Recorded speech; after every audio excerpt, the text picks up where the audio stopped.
ఆగురి ఆగురి రుకో జరా సబర్ కరో ముందే కామెంట్ చేయకురి. ఓ నీ సోకు సైకిల్ దొక్క కాదు రో ఓయ్ కచ్చం గుడ్డని లెక్కున్నావు అబ్బా మంచుకున్నావా ఏ అద్దాలు పెట్టినవులే ఇక ఆగురి ఆగురి ఒక్క నిమిషం చెప్తా ఎందుకు పెట్టినో చెప్పినాక కామెంట్ చేయరు. మ్యాటర్ ఏంటంటే ఈ కంట్లో కొంచెం డస్ట్ పడ్డది అప్పుడు బండి మీద పోయేటప్పుడు ఇరిటేటింగ్ ఉంది, నీళ్ళు కారుతున్నాయి, ఇరిటేషన్గా ఉందని చెప్పి పెట్టిన, అంతకు మించి ఇంకేం లేదు. నాకు పెట్టే సోకులు లేవు. నేను మామూలుగానే అద్దాలు పెట్టినా కానీ ఇగో నా బొక్కల అద్దాలే పెట్టుకుంటా ఉత్తగా ఉత్తగా అటువంటిది ఇవి పెట్టాను ఊరికనే పెట్టినా కానీ. సరే కంటిన్యూ చేద్దాం. ఈ వీడియోలో మనం 2 టాపిక్లు మాట్లాడుకోబోతున్నాం. ఒకటేమో రెండో ప్రోమో గురించి, రెండోది మూడో ప్రోమో గురించి. ఓకే. అండ్ దీనికంటే ముందు ఫస్ట్ ప్రోమో గురించి మాట్లాడినా నా మనస్ఫూర్తిగా నా మనసుకి ఏదైతే అనిపించిందో అదంతా డెమాన్ పవన్ తనుజ పంచాయతీలో డెమాన్ గురించి స్టాండ్ తీసుకుని I stand for demon Pawan అన్నట్టుగా గట్టిగా మాట్లాడినా. థ్యాంక్ యూ నాగ్ సార్ అని ఉంటుంది. వీడియో చూసే ప్రయత్నం చేయరు. దానికంటే ముందు ఎలిమినేషన్ అప్డేట్ కూడా పెట్టినా, అది కూడా చూడరు. అండ్ నాగార్జున సార్ అడగడానికి ఏమున్నాయనే వీడియోలో నేను ఏవేవైతే మెన్షన్ చేసిన క్వశ్చన్లు ఉన్నాయో అందులోకి వెళ్ళే క్వశ్చన్లు వస్తాయని చెప్పినా, అందులోకి వెళ్ళి రాకపోతే లైఫ్ టైం సెటిల్మెంట్ రాని కూడా పెట్టినా బిల్డప్గా మన బ్రాడ్కాస్ట్ ఛానల్లో. చూసిన వాళ్ళకి అర్థమవుతుంది యాజ్ ఇట్ ఈస్గా క్వశ్చన్లు వచ్చినాయా లేదా. థర్డ్ ప్రోమోలో సంజనక్కకి ఫ్యామిలీ వీక్ లేదు అని చెప్పారు కదా, అది విన్న వెంటనే సంజనక్క చాలా బాధపడ్డది. ఈవెన్ హౌస్లో అందరూ కూడా షాక్ అయ్యారు. నేను కూడా అబ్బా అన్న ఫీలింగ్ వచ్చింది. కాకపోతే నాకు ఒకటి అనిపిస్తుంది, నేను చెప్తా, ఆ టాపిక్ వచ్చినప్పుడు చెప్తా. అండ్ మీరేమనుకున్నారు సంజనక్కకి ఫ్యామిలీ వీక్ లేదంటే అది ఫస్ట్ ఒకసారి కింద కామెంట్లో పెట్టే ప్రయత్నం చేయండి. కంటిన్యూ చేద్దాం. సెకండ్ ప్రోమోలో కళ్యాణ్ని తిడుతున్నట్టు కనబడుతుంది కానీ కళ్యాణ్ని తిడతలేరు, కళ్యాణ్కి హైపీ అయిపోతున్నారు గట్టిగా. అది అర్థమైపోతుంది. ఎందుకంటే కళ్యాణ్ని నువ్వు ఎట్లా తనుజ చెప్పింది, హౌస్ మేట్స్ అందరూ చెప్పారు, అసలు సుమనన్నే గెలిచినని చెప్పినా కానీ నువ్వు కనీసం వినవా, పట్టించుకోవా, నీకు అసలు బాధ్యత లేదా, మన్ను లేదా, మశానం లేదా అని తిడుతున్నట్టుగా ఉంది. అరే అంతమంది చెప్తుంటే తప్పు ఎట్లా చేస్తావు, అంతమంది చెప్తుంటే ఇట్లా చేస్తావు, సంచాలక నువ్వు చేసింది రైట్ రాంగ్ కాదు, సంజన సుమనన్న అంటే లేదు సార్ నేను సుమనన్న ఫస్ట్ పెట్టిండు అయినా కానీ నేను సంజనానే అంటున్నా అని చెప్పి చెప్తాడు. అది కొంచెం వినడానికి ఆడుగా ఉంది. కానీ ఫస్ట్ పెట్టింది ఎవరు అనేది మనకు ఒక వీడియో క్లిప్ ప్లే చేసి చూపించేసారు. ఫస్ట్ పెట్టింది ఎవరు, 6th బాక్స్ ఫస్ట్ వేసింది ఆయన, 5th బాక్స్ వేస్తే ఇవి 6th బాక్స్ వేసింది. కానీ 5th బాక్స్ వేసిందే గొప్పది అన్నట్టుగా వాళ్ళు ఫీల్ అయిపోయి 5th 6th అని చెప్తారు వాళ్ళు. అది హైలైట్. అందరు మోసపోయారా, అందరికి కళ్ళు ఎట్టిపోయినారా, కళ్ళు కాకులు ఎత్తుకుపోయాయా అన్నట్టుగానే ఉంది సిచ్యువేషను. అందుకని చెప్పి ఆ వీడియో క్లిప్ వేసి చూపిస్తారు. అందరికీ కళ్ళు బయర్లు కమ్మితే ఒరే ఏంద్రా మేమంతా 6th బాక్స్ సుమన వేసింది అనుకున్నాం కదా, అట్టెట్ అనుకున్నాం రా అని అంటే అన్న చిన్నగా ఉండి ఆ పక్కన హైట్ పెద్దగా కనిపించేసరికి అదే 6th బాక్స్ అనుకున్నారు కానీ కాదు. మ్యాటర్ ఏంటంటే ఇక్కడ అండ్ సంజనక్క చాలా దగ్గరగా ఉంది, సుమనన్న దూరంగా ఉన్నాడు, సుమనన్న చిన్నగా కనబడతాడు, హైట్ చాలా పెద్దగా కనబడతాడు. అంటే వాళ్ళు కూర్చుని దగ్గర నుంచి చెప్తున్నా కొంచెం ఆ యాంగిల్ని. అరే ఎగిరెగిరి ఎత్తా అంటే 5th బాక్స్ పడగానే వీళ్ళు 6th బాక్స్ పడ్డది. అది చూసిన తర్వాతనే సంజనక్క వేసుకుంది అని చెప్పి వీళ్ళు కన్ఫ్యూజ్ అయ్యారు కానీ అంతకు మించి ఇంకేం లేదు. రైట్, అది ఒకటి చూపించారు. అండ్ కళ్యాణ్కి గట్టిగానే వార్నింగ్ ఇచ్చినట్టు చేశారు కానీ అక్కడ ఏం చేస్తారని తిప్పుతారు. ప్రోమో మ్యాజిక్ అదంతా. మన ఎడిటర్ మా ఒకటి దొరికిండే అయ్యా ప్రోమోలంతా పిచ్చి కడిగేస్తారు, ఇష్టం ఉన్నట్టు అక్కడోటి కట్ చేసి అక్కడ ఇక్కడ కలిపేస్తాను, ఏదో మనం మొఖానికి కొడతాడు. సరే మంచిది. అయితే ఇందులో ఖచ్చితంగా కళ్యాణ్కి ఎలివేషన్ ఉంటుంది. అండ్ అదే ఫస్ట్ ప్రోమోలో సెకండ్ ప్రోమోలోనే మనకి రీతుకి గట్టి క్లాస్ పడ్డది, పడాల్సిందే. ఎందుకంటే మిస్టేకులు చేసింది, మళ్ళీ రాంగ్ అంటే డెసిషన్లు ఫ్లిప్ల మీద ఫ్లిప్పులు కొట్టింది. అన్న మనం మెచ్చుకున్నావు కదా అన్న అనేటోళ్ళు, అబ్బా ప్లీజ్ అన్న మీద దండం పెడితే ఆ రోజు ప్రోమోలో డిమాండ్ పవన్ కోసం మాత్రమే చేసినట్టుగా ఉంది కాబట్టి అది అట్లా కనిపించింది. ఎపిసోడ్లో నాకు అది కరెక్ట్గానే అంటే అక్కడ ప్రోమోలో చూపించిన తప్పు కానీ ఎపిసోడ్లో బాగానే చేసింది, మినిమం బెటర్గానే చేసింది అన్న ఫీలింగ్ వచ్చా నేను చెప్పిన. కానీ తను మాత్రం ఫ్లిప్పులు బాగానే కొట్టింది. అండ్ డెమాన్ పవన్ మీద కన్సర్న్ ఉంది అనే పాయింట్ మీదకి నాగార్జున సార్ మాట్లాడిండు. ఆ కన్సర్న్ తోటి కంప్లీట్గా రాంగ్ చేసింది అనిపించలేదు నాకు. కానీ వీళ్ళంతా కన్ఫ్యూజ్ చేసారు అక్కడ, నిఖిలు ఇటు సంజనక్క వీళ్ళంతా ఆగమాగం చేసారు. సంజనక్క బోర్లు వేసుడు, డబ్బాని ఇవన్నీ చేస్తుడు, ఆ ఒర్రుడు అవన్నిటి మీదకి ఆమె కన్ఫ్యూజ్ అయ్యి ఆగమాగం చేసింది. ఆగమాగం చేసింది కానీ అంతకుమించి ఇంకేం లేదు. సో రీతుకి వర్సెస్ సంచాలక్, డిజాస్టర్ సంచాలక్, ఇంకోసారి సంచాలక పెట్టద్దు ఇవన్నీ చెప్పడంతో పాటుగా సంజనక్కని లేపి ఆఫ్టర్ ఆల్ ఏంటి సార్, ఆఫ్టర్ ఆల్ కాదు సార్ అని చెప్పి ఆ భారీ డైలాగ్ ఉంటుందిగా, ఆ డైలాగ్ గురించి మాట్లాడి ఆఫ్టర్ ఆల్ అని అంటే నేను జస్ట్ ఆఫ్టర్ ఆల్ అందులో పెద్ద ముచ్చటేం లేదుగా అంటాను సంజనక్క. అదే పెద్ద ముచ్చట, ప్రతిసారి పెద్ద ముచ్చట్లు అంటే అందులో పెద్ద ముచ్చట్లేదంటది. అవునా కదా, బ్యాక్ బీచింగ్ అంటేనేమో పెద్ద ముచ్చట, అసలు అలాంటి పదాలు వాడతారా, అసలు అలాంటివి ఇంగ్లీష్ వాడతారా, కానీ అక్క మాత్రం ఇట్లాంటి మాటలు మాట్లాడచ్చు, అవి కూడా పెద్ద లైట్ అంటది. ఒకవేళ అదే సంజనక్కని పట్టుకొని ఎవరన్నా నువ్వేంది ఆఫ్టర్ ఆల్ నా ముంగట అని అంటే ఆమె ఊకుంటుందా, చెప్పు జీబురు అనుకుని చంపుతుంది అసలు మనిషి ఆమె. అట్లాంటి మనిషి ఆఫ్టర్ ఆల్ ఆమె అన్నది కాబట్టి అది ఆఫ్టర్ ఆల్ అయిపోద్దా, కాదు కదా. సో గట్టిగా నాగార్జున సార్ అడిగే ప్రయత్నం చేశారు. Thank you sir, thank you so much. ఇట్లాంటివన్నీ అడ్రస్ చేయండి. ఎవరైనా తనుజ తప్పు చేసినా, సంజనక తప్పు చేసినా, ఇమాన్యుల్ తప్పు చేసినా, తప్పు చేస్తే తప్పుని తప్పనే చెప్పండి, రైట్ అని చెప్పండి అనేది నా కోరిక అంతే. కానీ తప్పుని రైట్ని తప్పని పిఆర్లు చేసినట్టుగా చేయొద్దు. రైట్. నెక్స్ట్ మనకి థర్డ్ ప్రోమోలో మనకి ముంచేదెవరు తేల్చేదెవరు కాన్సెప్ట్ నేను ఎక్స్పెక్ట్ చేసిన.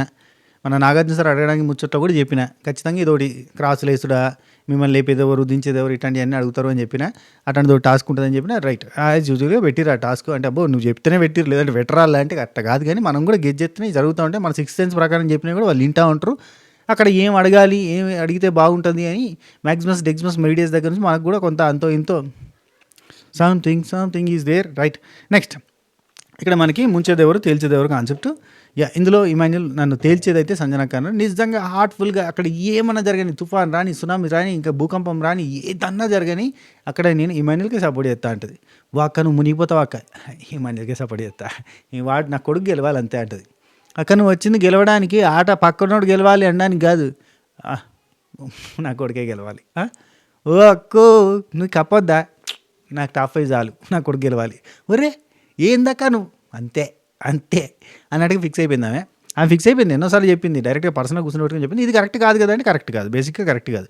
శివాజీ అన్న ఆ రోజు పల్లవి ప్రశాంత్ గెలవాలి అనడం కరెక్ట్ కాదు. ఈరోజు సంజనక మన ఇమాన్యుల్ గెలవాలనడం కూడా కరెక్ట్ కాదు. It's not right actually. ఎందుకంటే ఆటలో ఉన్నప్పుడు గెలవాలి అనుకోవాలి, కానీ నేను కింగ్ని కాదు అన్నట్టుకుంటే కరెక్ట్ కాదు. కానీ కింగ్ మేకర్ కూడా లాస్ట్ దాకా ఉండే ఛాన్సెస్ ఆర్ వెరీ హై ప్రతిసారి. రైట్, సంజనక్క నన్ను తేల్చేది అండ్ అనగానే ముంచేది ఎవరు అంటే అసలు ముంచడం అని కాదు అనగాను. సేఫ్ గేమ్లు ఆపమ్మా యాప్, సేఫ్ గేమ్ యాప్, ఇంకెన్ని రోజులు ఆడితే సేఫ్ గేమ్లు అని నాగార్జున సార్ సీరియస్ అయ్యిండు. తర్వాత సేఫ్ ఆడద్దు అనగానే sir Tanuja sir actually decision మేకింగ్కి కష్టమైంది. డెసిషన్ మేకింగ్ ఏంది నీకేం చిన్నప్పటి బడ్డీయా, చిన్నప్పటి నుంచి దోస్తా, ఈ టూ మచ్ నీ సేఫ్ గేమ్లు అని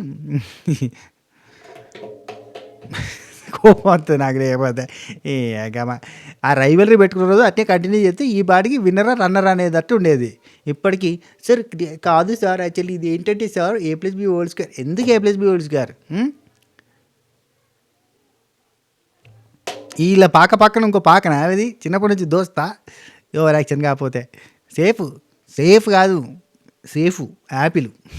right, next okay, Divya Nikhita వచ్చింది. నాకు సుమన్ శెట్టి అన్న నన్ను నిలబెట్టేది, అసలు ఎట్లా అంటే నా కోసం నిలబడేది అని చెప్పింది.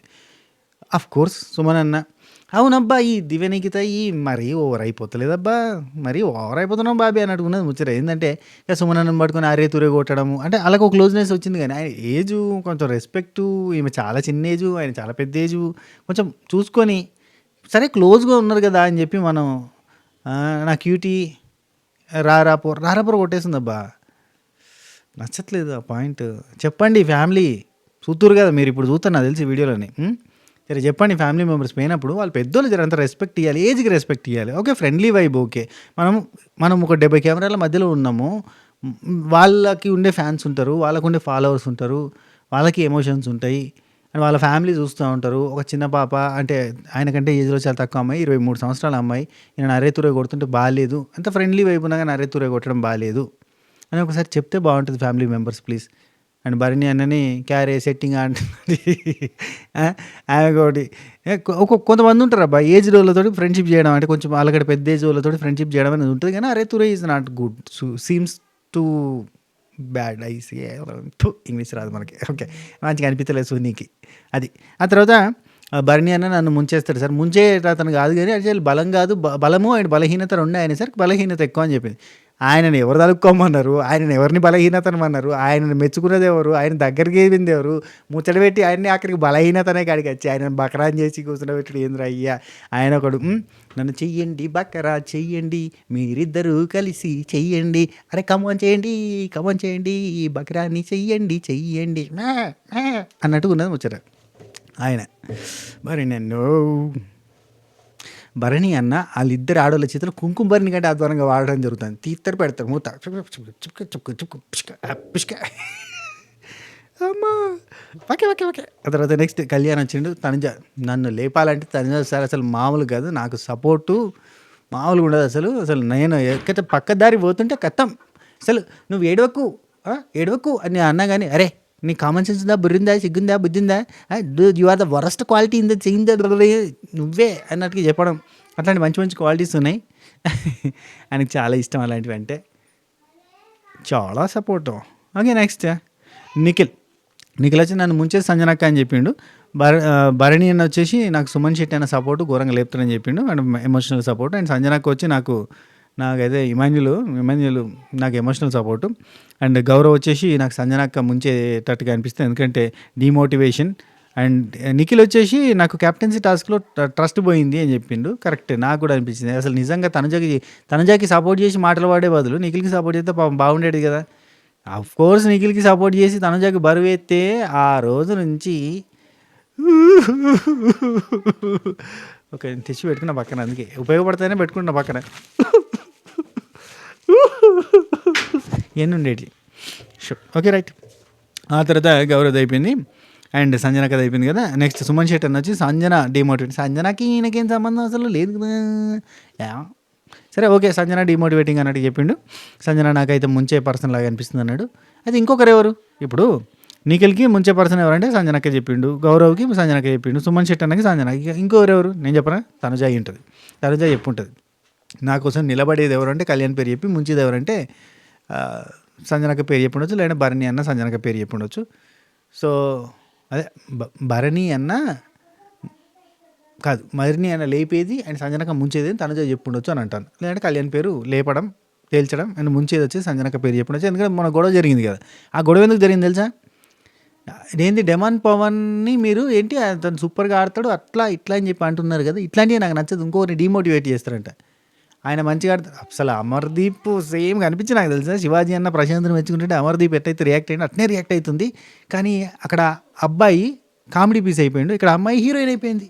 Wow what I want. సరే ఇంకా బిగ్ బాంబ్ పడుతుంది. నలుగురు నిన్ను యు ఆర్ ద ముంచే పర్సన్ అని అంటున్నారు కాబట్టి, వర్స్ కంటెస్టెంట్ కింద వస్తావు కాబట్టి నీకు ఒక బిగ్ బాంబ్ వేస్తున్నాం. 2 బిగ్ బాంబులు ఉన్నాయని సెకండ్ ప్రోమోలో చెప్పిండు కదా. అందులో ఒక బిగ్ బాంబ్ అని చెప్పి అక్కడ బాంబు ఓపెన్ చేస్తే నో ఫ్యామిలీ వీక్ అని వచ్చింది. It's very sad thing actually. అట్లా చెయ్యరు. అట్లా చేస్తే మాత్రం చాలా బాధ, లిటరల్లీ బాధ. ఎందుకంటే ఆమె ఎదురు చూస్తుంది ఫ్యామిలీ వీక్ కోసం. అంటే 5 నెలల బేబీని వదిలేసి ఇక్కడికి వచ్చింది. 2 నెలలు అయిపోయింది, 3వ నెల నడుస్తుంది.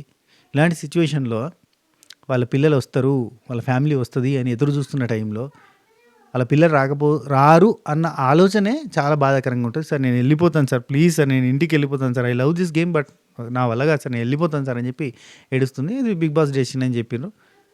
ఇమాన్యుల్ ఓదార్చే ప్రయత్నం చేస్తాడు. ఎవరు ఓదార్చినా కానీ కష్టమే, ఖచ్చితంగా గట్టిగా అడుగుతుంది. అయితే ఒకవేళ ఇప్పుడు గౌరవ్ అండ్ నిఖిల్ ఎలిమినేషన్ అయిపోతారు కదా, వాళ్ళు కనుక పోయేటప్పుడు అంటే ఇక్కడ గౌరవ్ షాక్ అయ్యండి, ఫ్యామిలీ వీక్ లేదని అబ్బా అనుకున్నాడు. ఎందుకంటే తను ఎదురు చూస్తుంది 1000 కళ్ళతో కాదు 1,00,000 కళ్ళతో ఎదురు చూస్తుంది. అటువంటి సిచ్యువేషన్లో ఫ్యామిలీ వీక్ లేదంటే ఆమె వల్ల కాదు కదా. సో గౌరవ్ కానీ నిఖిల్ కానీ వెళ్ళిపోయేటప్పుడు రిక్వెస్ట్ ఏమైనా చేస్తారు కావచ్చు అని నేను అనుకుంటున్నా. రిక్వెస్ట్ చేసి ఆమెకు ఫ్యామిలీ వీక్ అంటే వాళ్ళే కదా ముంచేస్తుంది అని చెప్పారు. సో ఫ్యామిలీ వీక్ వచ్చేలాగా చేస్తారు మ్యాక్సిమం. అయితే ఇప్పుడు బిగ్ బాస్ మా ఎసుంటోడు తెలుసు కదా, అమ్మ లెక్క ఆశ పెట్టి అంటే దాచిపెట్టి పెడతాడు. సో ఆశ పెట్టించి కూడా కాదు, దాచిపెట్టి పెట్టడం ఆయనకు అలవాటు. అండ్ ఇంకోటి ఫ్యామిలీ వీక్ సంజన గారికి వెరీ ఇంపార్టెంట్, అది వదలరు. ఎందుకంటే గ్రామంలో ప్రజలకు ఫుడ్ రాలేదు అనే పాయింట్నే రికవర్ చేయడానికి, వాళ్ళకి నెగిటివ్ అంటే వాళ్ళు బాధపడకుండా ఉండడానికి అండ్ చూసే ఆడియన్స్లో కూడా అరే విలేజర్స్కి అంత అన్యాయం జరిగింది, వాళ్ళకి కనీసం ఫుడ్ పెట్టలేదన్న ఫీలింగ్ వచ్చింది కదా, సరైన ఫుడ్ పెట్టలేదని. అవన్నింటికే సమాధానం చెప్పాలని వాళ్ళకి లగ్జరీ ఫుడ్ ఇచ్చిండు, వాళ్ళ చేతిలో అధికారం పెట్టిండు, మొత్తం మార్చి పడేసింది స్క్రిప్ట్. అట్లాంటిది సంజనక్కకి ఫ్యామిలీ వీక్ లేకుండా చేస్తాడా, చేయడు కదా. సో ఖచ్చితంగా ఫ్యామిలీ వీక్ ఉంటుంది, అది మ్యాటర్. ఈ వీడియో అంతే. నెక్స్ట్ వీడియోలో ఎపిసోడ్ రివ్యూలో కలుద్దాం. అంతవరకు సెలవు. ఈ వీడియో మీకు నచ్చినట్టయితే లైక్ చేయండి, షేర్ చేయండి, కామెంట్ చేయండి, సబ్స్క్రైబ్ చేసి గడగొట్టండి. ఉంటా. Take care, Tata, by by, నమస్తే, శుభ ఖైర్.